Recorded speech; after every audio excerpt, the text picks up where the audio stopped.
소개해 주시니까 쑥스럽네요. 권사님들 워낙 이쁘게 하고 나오셔서 다들 이미 은혜 받으신 것 같아요. 늘 하여간 그 아름다운 모습으로 아름다운 신앙으로 교회를 섬기시길 바랍니다. 동안교회는 제가 이제 제2의 모교회처럼 생각하는 교회라 제가 99년부터 7년간 사역을 했잖아요. 2005년도에 교육국장 되면서 자연스럽게 교회를 떠나게 됐는데 최근에 우리 가정이 좀 은혜 받고 그러면서도 좀 사역할 수 있는 교회가 어디냐 이렇게 집사람이랑 논의하다가 올해부터 이제 동안교회 나오기로 결정을 했습니다. 제가 자주 보이니까 좋으시죠? 그래서 요즘 박 목사님 말씀 들으면서 또 함께 예배를 드리면서 참 은혜 많이 받고 감격해 합니다. 여러분들이 행복해 하시는 걸 보고 저도 기쁩니다. 그런 은혜가 동안교회에 더 넘쳐났으면 좋겠고요. 또 제가 교단에서 총회에서 더 열심히 사역할 수 있도록 또 기도해 주시면 제가 이제 그 교육국장 되면서 한 7년 전에 설교했던 마지막에 몇 가지 비전을 이야기한 게 있는데 그런 것들 중에 하나가 이제 하나하나 교단에서 이루어지고 있지만 교단이 여전히 많이 어려운 부분들이 사실 한국 기독교가 어려운 부분들이 많이 있습니다. 이런 때일수록 저희들이 십자가를 바라보고 그 피 묻은 십자가의 복음이 내 가슴 속에 살아 움직이고 주님의 제자로 살아가는 그런 놀라운 역사가 일어나야 될 줄로 믿습니다. 제가 설교하기 전에 영상을 하나 준비했는데요. 영상을 하나 보고 설교를 하도록 그렇게 하겠습니다. 틀어주시면 좋겠습니다.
불 켜주시면 네.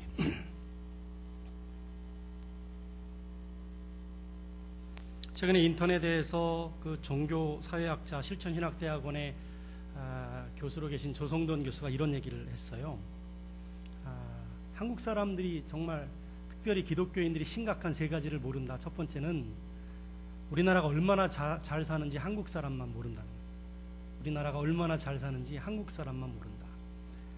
잠깐 영상 보셨지만 전 세계 63억 중에 20% 12억 되는 사람들이 영양결핍에 시달립니다. 여러분 그 중에 1년에 1,000만 명의 어린이가 굶어 죽습니다. 오늘도 26,500명의 어린이가 굶어 죽습니다. 제가 이제 기아대책기구 목사님 하시는 거 밑에도 보니까 동안교회에서 지원하는 아이들이 있던데 그런 나라는요 한 달에 3만 원만 보내면 초등학교 아이들이 한 달 동안 학교를 다니고 점심을 먹을 수 있습니다. 우리가 3만 원만 헌금하면 한 달에 한 어린이가 살아난다는 거죠.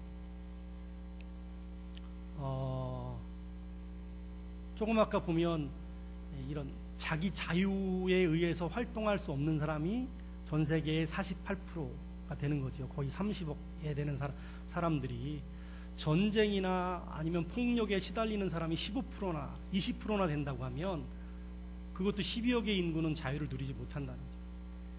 한국 사람들이 얼마나 잘 사는지 한국 사람은 모른다니까요. 그리고 두 번째로 북한에게 얼마나 위험한지 한국 사람만 모른대요. 정말 여러분 전쟁은 안 됩니다. 기도하셔야 됩니다.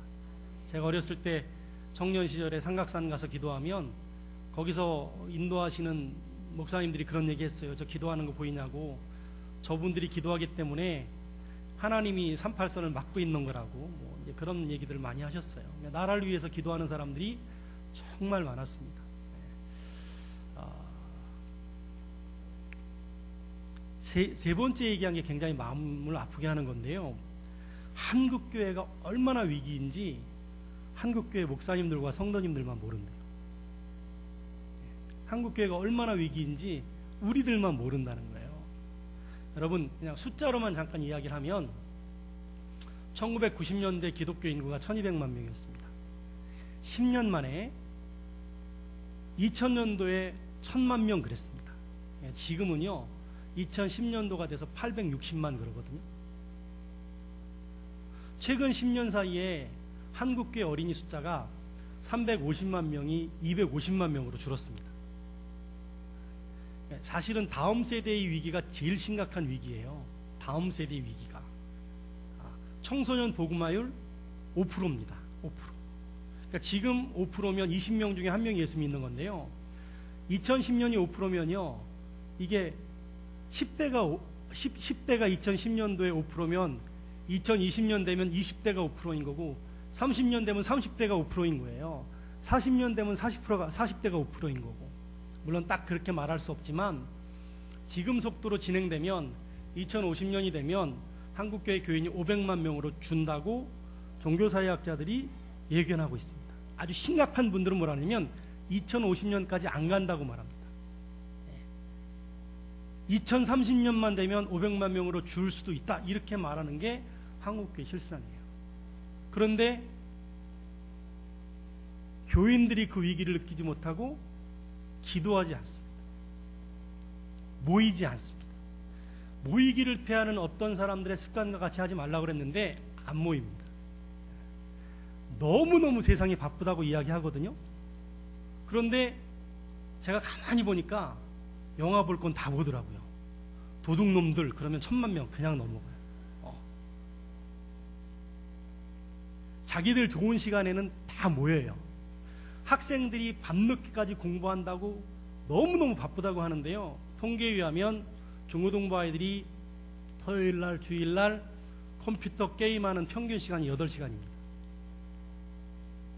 아이들이 오전에 2시간 와서 예배드리고 성경 공부합니다. 그러면 교회에서 빨리 가서 공부해야지 그러는 거예요. 제 소망은 이렇게 오후 예배에 중고등부 아이들이 다 와서 예배 드리는 겁니다. 최하성 전도사님, 중고등부 아이들이 다 여기 와서 예배 드리는 게 제 소망이에요. 모든 교회에 제가 그 얘기를 합니다. 어렸을 때부터 주일날은 주일 성수하게 하고 정말 믿음으로 기도하게 하고 말씀대로 그 말씀이 이루어질 걸 믿고 그 말씀 부여잡고 기도하게 만드는 거죠. 그런 아이들이 여러분 어떤 교회는요 고3 아이들이 새벽기도 나옵니다. 고3 아이들이 새벽기도 모닝콜을 해요. 그래서 내 인생의 주인은 하나님이시고 그분이 내 인생을 이끌어 갈 것이라고 믿고 그분께 의지하는 그런 신앙생활을 하는 거죠. 여러분 자녀 그리고 자녀 손들이 정말로 신앙이 내 인생의 힘이라고 믿을 수 있도록 키워주셔야 되는 거예요. 제가 오늘 이제 목사님 뵙고 제가 내일부터 저 부흥회는 참석 못하겠습니다. 저는 내일부터 출장을 3일 가거든요. 근데 그 출장이 저는 총에서 일하니까 중요한 BCM 교육목회 지도자 세미나하러 이제 가요. 제가 그래서 아까 생각할 때 이 말을 해야 되나 그러는데 하나님이 하라고 시키시는 것 같은데, 여러분 부흥에 오면요 저 꼬맹이들부터 다 데리고 와야 되는 거예요. 우리 김정숙 집사님 아들내미처럼 꼬맹이들, 뱃속에 있는 아이들부터 다 데리고 오십시오. 아니 부모님이면 부모님의 권위가 있어야 되는 거예요. 그러니까 부모님들이 자녀들을, 아이들 다 이 새벽에 다 기도받고 학교 가게 만드세요. 부흥회 하면. 아멘을 더 크게 하셔야 되는데 목사님 진짜 잘하고 있죠. 네. 잘하고 있는 게 지금. 그러니까 아니 정말로 기도 말씀으로 은혜 받고 그 말씀을 부여잡고 기도해서 그 아이들이 그 꿈을 가지고 세상에서 비전을 펼칠 수 있도록 그렇게 키워내는 게 중요한 거예요. 한국교회 위기가 숫자만 위기인 게 아니라 영향력에 있어서 엄청난 위기를 겪고 있는 거예요. 한국교회 여러분 옛날에 제가 지금 이제 올해 50인데요 50살 정도면, 아니 40살 정도면요 목사님들이 그 마을의 유지예요. 도지사랑 같은 급이야. 군수랑 같은 급이고요. 그만큼 영향력이 있었어요. 그분들 말씀 하나면 동네가 다 순종을 했어요.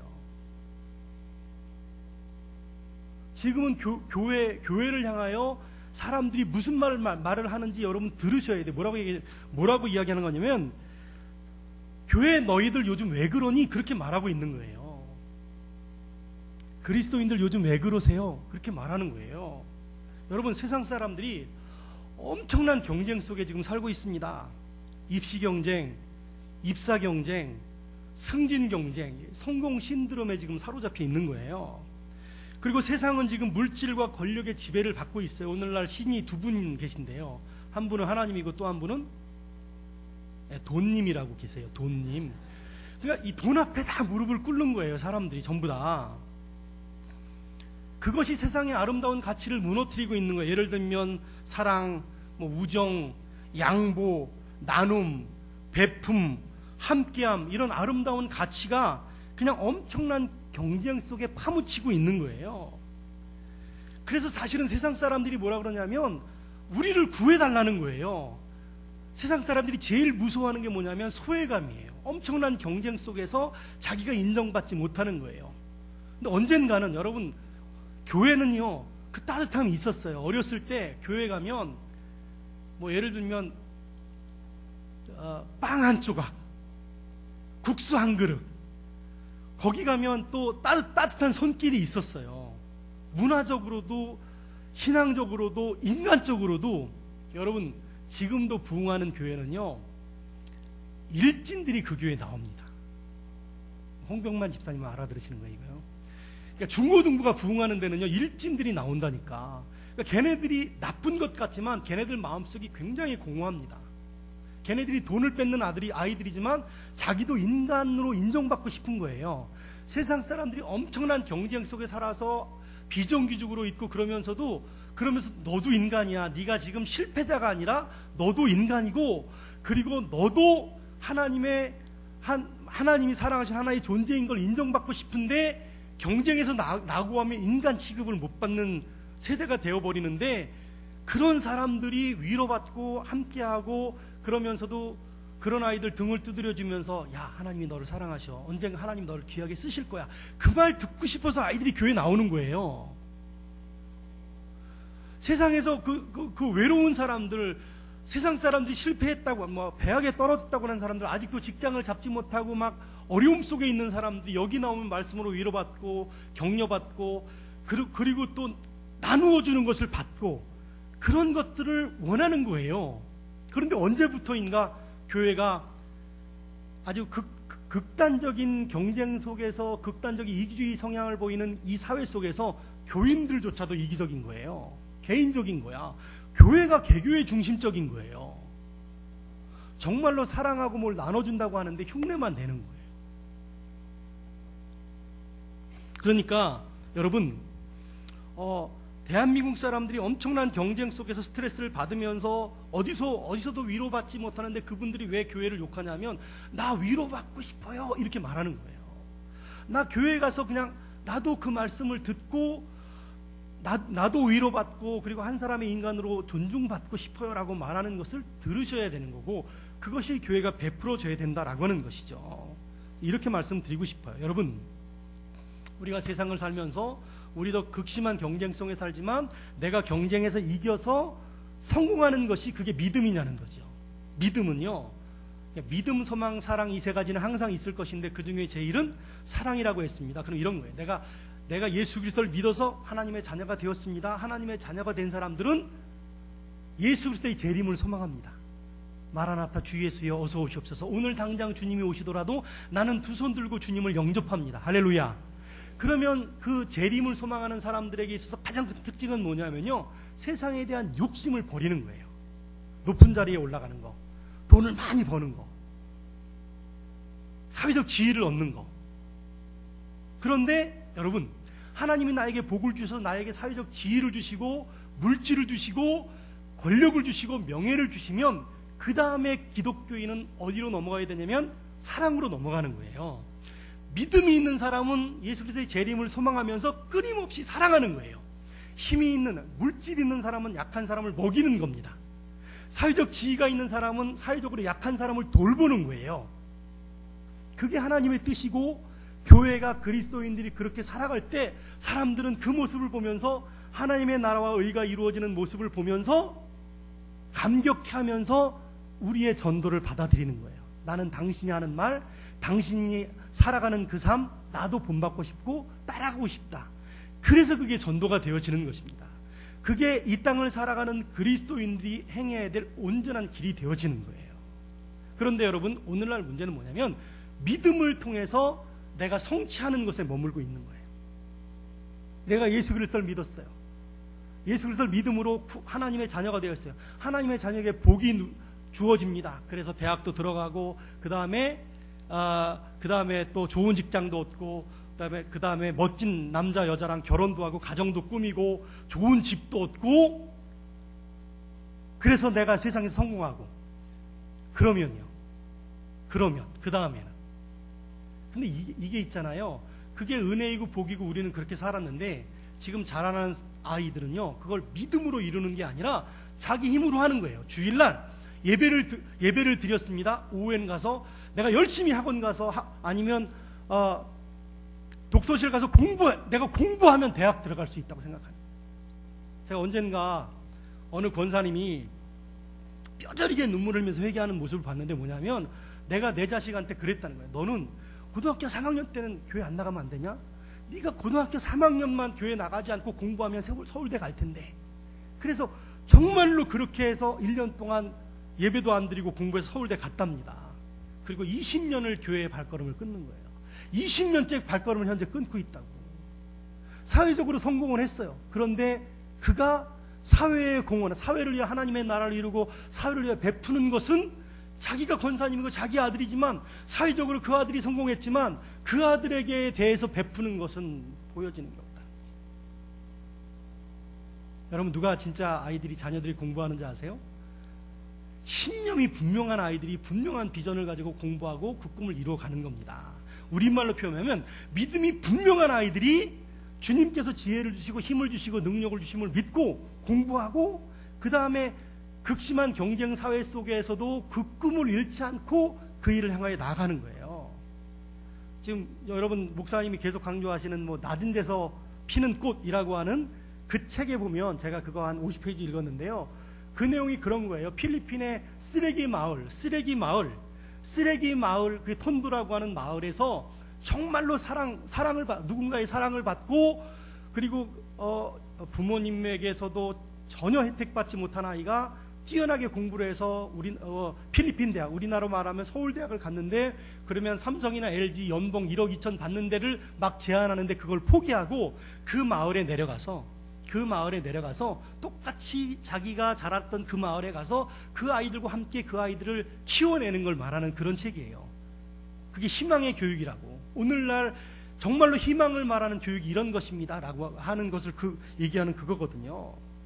세상 사람들은 우리한테 믿음의 본을 보여주길 원합니다. 근데 그 믿음이 단지 우리가 성취해서 성공으로 끝나는 믿음이 아니라, 그 믿음이 예수 그리스도의 재림을 소망하면서 사랑을 베푸는 믿음을 우리한테 요구하고 있는 거예요. 권사님들 기도 많이 하셔야 돼요. 기도 많이 하셔서 여러분 여기 동안교회의 후손들이 믿음으로 자라날 수 있는 것들을 지원해 주셔야 돼요. 제가 이제 교사교육 가면 그런 얘기 많이 하는데요. 권사님들이 막 만난 간식 같은 거 좀 만드셔가지고 유치부, 유초등부 방문하셔서 좀 주셔야 돼요. 아멘을 하셔야 돼요. 아니, 권사님들이 그거 하셔야 돼요. 지금 여러분 보세요. 지금 죄송합니다. 동안교회가 어린이만 100명, 150명 모일 때가 있었다니까요. 10년 전만 해도 정홍자 권사님이 부장하실 때 몇 명 모였어요. 이게 지금 여러분 제가 지금 무슨 얘기를 하는 거냐면요. 한국교회 흐름을 얘기하는 거예요. 그런 면에서 보면 지금 유치부나 유초등부가 인원이 똑같잖아요. 그러니까 인원이 줄어든 원인 중에 가장 큰 원인이 출산율이 떨어진 거예요. 지금 우리나라 출산율이 1.30명인데요. 이 출산율이 굉장히 무서운 거예요. 그런데 더 무서운 건 뭐냐면 복음화율이 떨어지고 있는 거예요. 어른들은 18%, 그 다음에 여러분 어린이는 14%, 5%, 근데 청소년 내려가면 5%, 7% 떨어지는 거예요. 지금 이 통계는 굉장히 무서운 거예요. 그걸 믿음으로 극복하지 않으면 안 되는 거예요. 온 힘을 기울여서 그 일을 해야 돼요. 그러려면 여러분 일단 첫 번째는 애를 많이 낳아야 돼요. 주시는 대로 낳아야 돼요. 이정근 집사를 상을 줘야 돼요. 우리 혜란이 어머니께서 박수를 치시는데 혜란이네는 4명 낳아야 돼요. 4명. 근데 여러분 그게 믿음이에요. 왜 믿음이냐면요. 왜 얘를 낳으면 세상 사람들은 이게 얘가 대학 졸업할 때까지 뭐 1억이 드네 2억이 드네 그렇게 얘기하는데요. 그거 하나님이 다 주신다고 믿고 낳아야 되는 거예요. 그게 믿음인 거예요. 여러분 이 세상을 극복할 수 있는 가장 중요한 길은, 이 세상의 위기를 극복할 수 있는 길은 그건 믿음인 줄로 믿으시길 바랍니다. 근데 그 믿음은 사랑을 실현하는 길로 나아가는 것인데 그걸 우리는 뭐라고 표현하냐면 그걸 제자의 길이라고 말하는 거예요. 여러분 행복제자학교 다 등록하셔야 돼요. 제자 훈련을 받으셔야 돼요. 내가 주님의 제자로 길을 가야 돼요. 그런데 여러분 권사님도 오늘 헌신 예배 드리니까 정말로 주님의 제자로 살아가길 원하십니까? 그런데 제가 볼 때 많은 사람들이, 우리 권사님들은 다 아시는 것 같지만 여전히 그 주님의 제자로 살아가는 실체에 대해서는 잘 모르는 분들이 많이 있는 것 같아요. 제가 이제 오늘 많은 사람들이 제자의 길을 가기를 원하는데 정말 무엇이 제자의 길이냐, 그 말씀을 드리려고 하는 거예요. 근데 이 말씀을 준비하면서 이제 이번 주간이 사순절 첫 번째 주일이고 지난주 수요일이 사순절 시작이에요. 여러분 올해 부활절이 3월 31일입니다. 그 부활절 전 40일 동안을 사순절이라고 말하는 거예요. 사순절 기간 중에 주일날 6일은 뺍니다.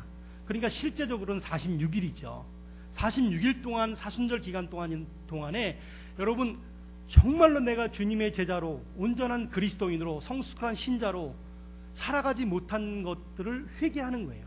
여러분 그 지난주 수요일이 죄의 수요일이거든요. 죄의 수요일인데 그 죄를요, 종려나무 가지를 불태운 그 죄를 말하는 건데 그 죄 위에 무릎 꿇고 내 모든 죄를 회개하고 내가 온전한 신앙으로 살아가지 못한 걸 주님께 내어놓는 것이 40일 동안 이어지는 겁니다. 그래서 어떤 분들은 금식하잖아요. 물질을 줄입니다.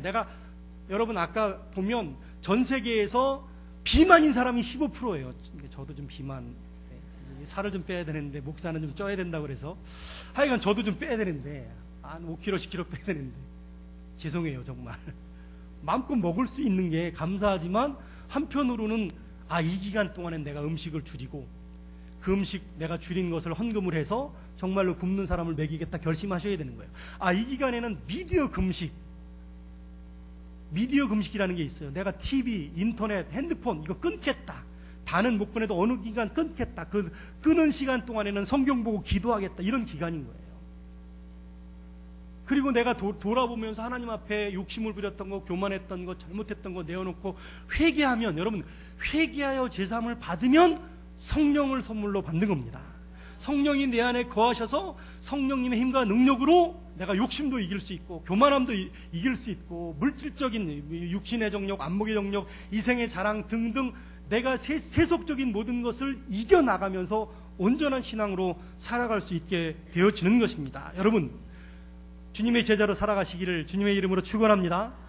정말로 주님의 제자로 살아간다는 것이 과연 무엇인가? 예수님의 길을 따라가는 제자의 길이라고 하는 것이 과연 무엇인가?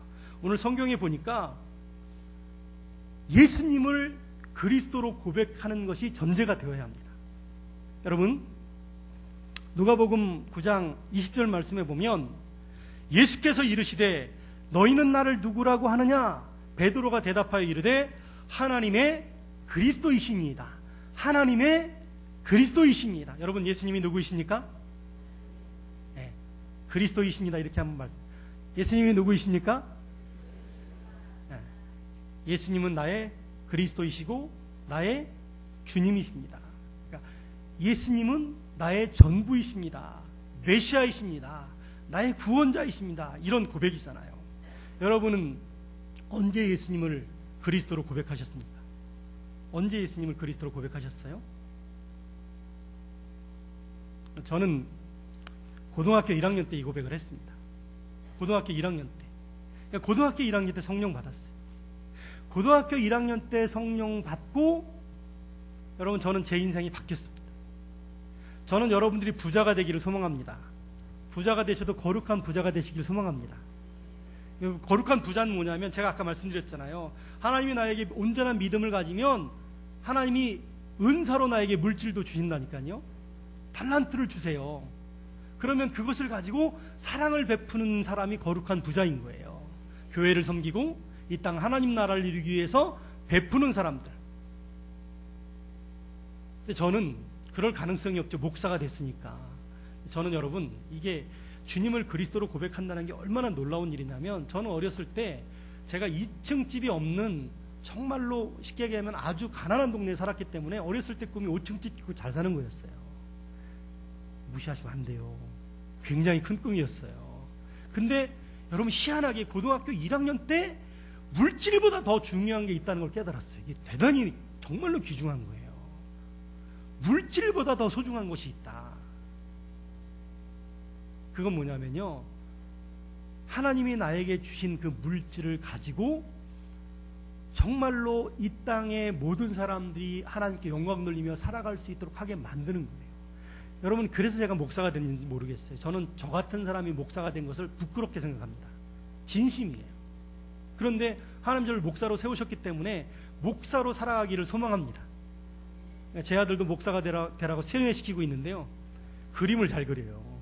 그래가지고 너 뭐 될 거야 그러면 그림 그리는 목사님 된대요. 근데 이게 여러분, 지금은 목사님들의 권위가 땅에 떨어지는 시기니까 사회로부터 교회가 지탄받는 시대에 살고 있다라고 하는 것을 여러분, 우리가 유념해야 되는 거예요. 이제는 목사도, 여러분, 목사님도 존경받지 못하는 시대라고 한다면 사회가 이제 무너지기 시작하는 거예요. 저는 제 모교회 목사님을 영적 아버지로 생각하고, 저를 가르쳐준 선생님이요, 중학교 3학년부터 고등학교 2학년 때까지 계속 저를 담임하시면서 주일날 새벽이면 새벽에 깨워서 새벽 기도를 시키고, 시간이 나면 성경 공부를 시키고, 시간이 나면 데리고, 우리 그때는요, 저희는 부흥 집회 같은 걸 많이 따라다녔어요.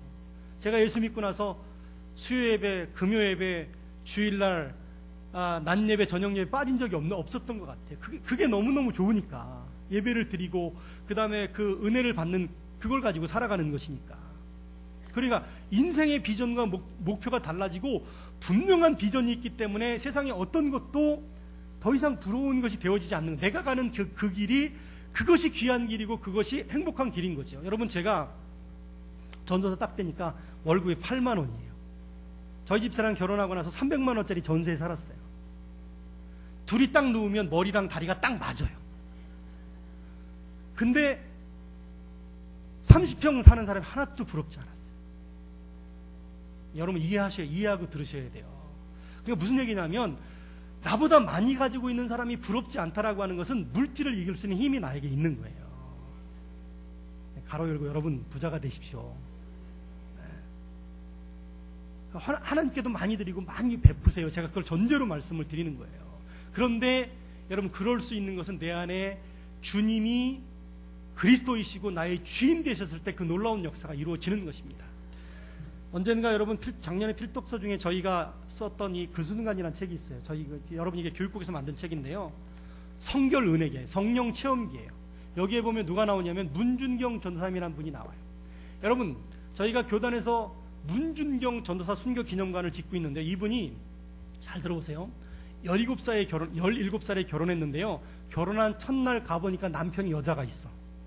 관장님 생각해 보세요. 결혼한 첫날 가보니까 남편이 여자가 있어요.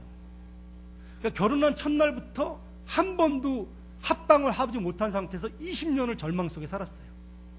뭐 그 얘기를 다 할 수가 없어요. 20년 동안 자기는 저주받은 사람이라고 생각했어요. 그런데 여러분, 40세가 되는 가까운 어느 날, 목포, 여러분 그분이 전라도 신안군 섬에서 살았는데, 목포에 나와서 삭바느질을 하고 사는데, 어느 날 문을 두드리는데 삭바느질 맡겼는지 알았는데 어느 분이 들어오더니, 아, 삭바느질 맡기러 오셨어요? 그랬더니 이렇게 얘기는, 아니요, 그게 아니라 당신에게 예수님을 전하러 왔어요. 그러면서 뭐라 그러냐면, 예수 믿으면 구원받습니다. 이렇게 복음을 전했어요. 예수 믿으면 구원받았습니다. 그런데 여러분, 그 말에 문준경 전도사님이 충격을 받은 거예요. 왜냐하면 자기는 저주받았다고 생각한 거예요. 자기는 저주받았다고 생각했는데 예수 믿으면 복을 받는다니까 충격을 받은 거예요. 그래서 진짜 예수 믿으면 구원받냐? 나 같은 저주받은 사람도 진짜 구원받냐? 천국 가냐? 당신도 예수 믿으면 구원받는다. 그날부터 교회 나가기 시작해서, 여러분, 그날부터 예배를 드리고 말씀을 배우는데 이건 딴 세상인 거예요. 여러분, 그게 복음인 줄로 믿으시길 바랍니다.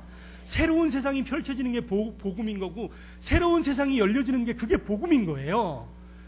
여러분, 이분이 2년 만에 그 교회 전도왕이 되는 거예요. 그러니까 싹수가 딱 있으니까, 여러분, 우리 교단의 유명한 부흥사계에서 이성봉 목사님이라고 그 교회 담임을 하고 계셨는데, 이분을 지금의 서울신학대학교 경성성수학원에 보낸 거예요. 당시에 경성성수학원은 6개월을 공부하면 6개월은 전도하러 가는데, 그 6개월 동안 전도하는 동안에 자기가 버림받은 동네에 가서 전도하는 거예요.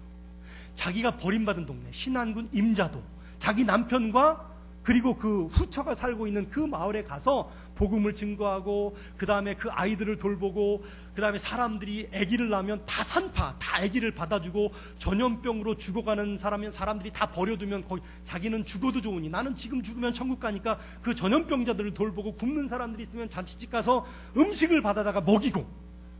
여러분, 전라남도 신안군은 복음화율이 70%예요. 깜짝 놀라셔야 돼요. 전라남도 신안군은 우리나라에서 최고로 복음화율이 높아요.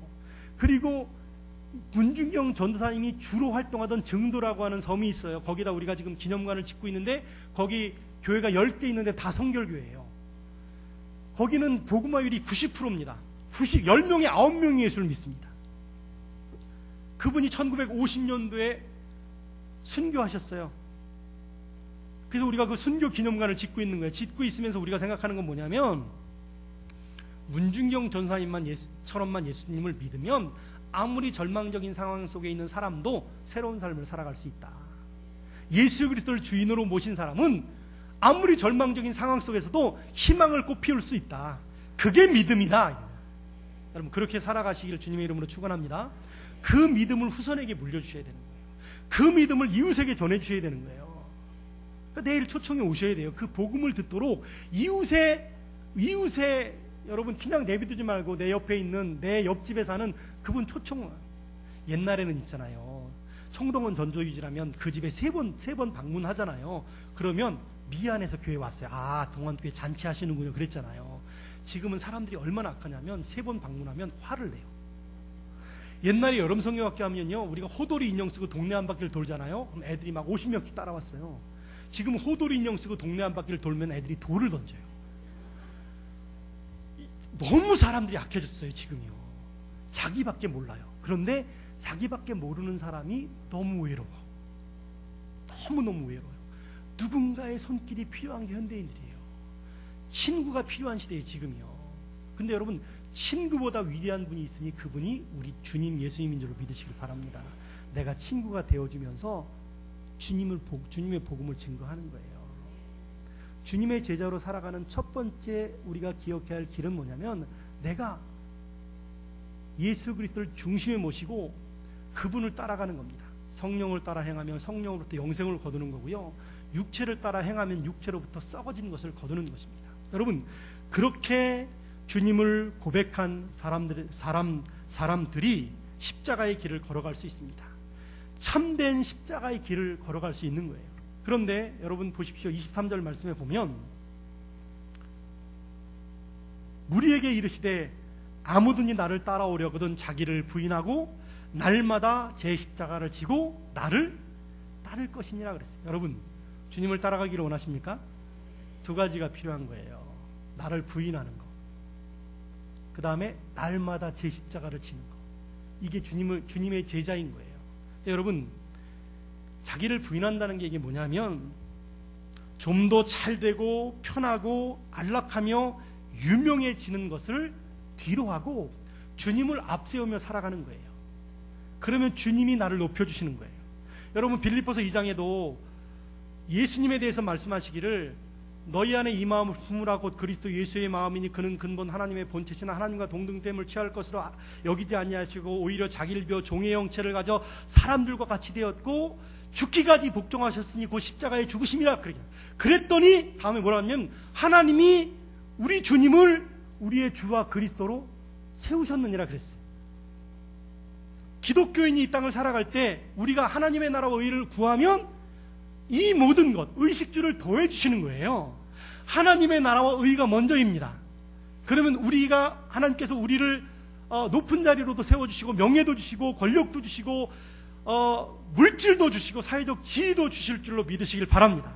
이 놀라운 진리를 우리가 먼저 깨닫고 그 놀라운 진리를 우리의 자녀들에게 올바로 가르쳐서 어렸을 때부터 그 믿음을 가지고 자라날 수 있도록 키워내야 되는 거예요.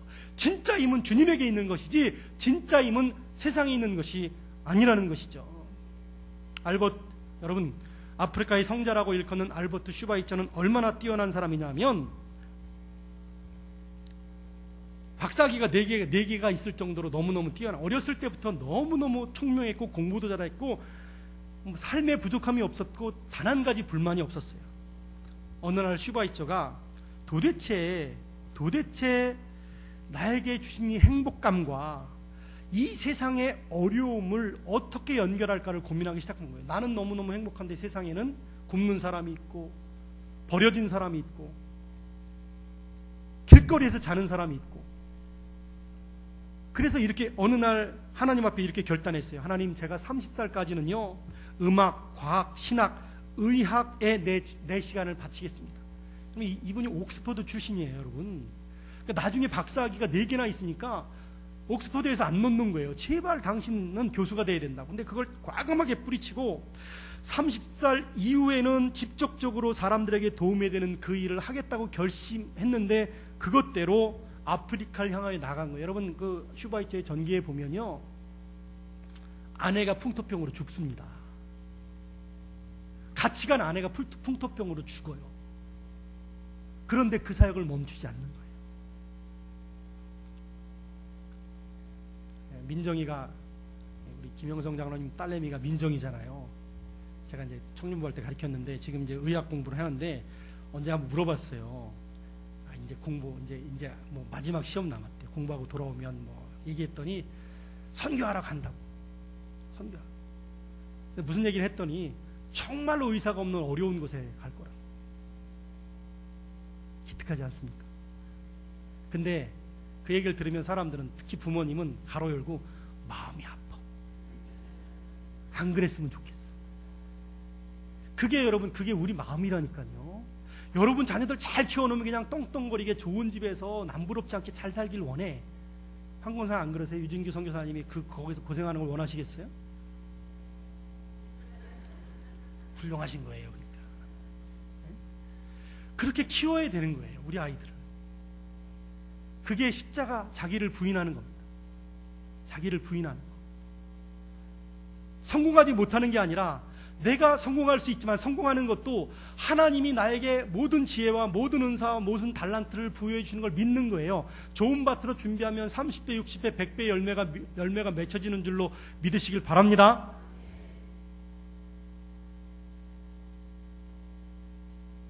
이게 인간적으로 생각할 때, 예를 들면 뭐 윤진이도 코이카에 2년 동안 갔다 왔고 지금 현선이도 코이카 1년 됐지만 그런 아이들이 가면 월급 50만 원밖에 못 받는다는데 누가 그걸, 세상 사람들이 그건 이해가 안 되는 거야. 머리로 이해가 안 되는 일들이에요.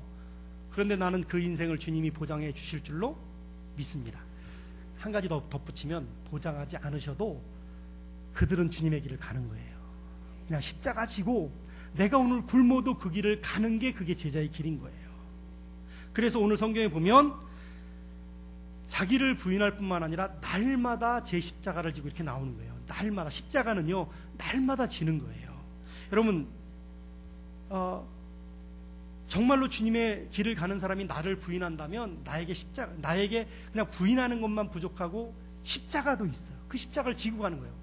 여러분 그 십자가가요 져야 할 십자가는 날마다 있어요.